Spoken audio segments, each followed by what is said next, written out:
Alo. Salam aleyküm qardaş.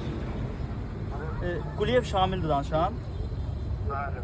Frez Şeyin mağazasından narahat edirik sizi. Bu bizdən alış-veriş eləmişsiniz, avtomobil yarışında iştirak eləmişsiniz. Hal-hazırda canlı yayımdayım, hər kəsin qarşısında. Sizi təbrik edirəm. Avtomobil qazanmışsınız bizdən. Çox sağ olun. Nə vaxt yaxınlaşa bilərsiniz mağazamıza? Bu gün?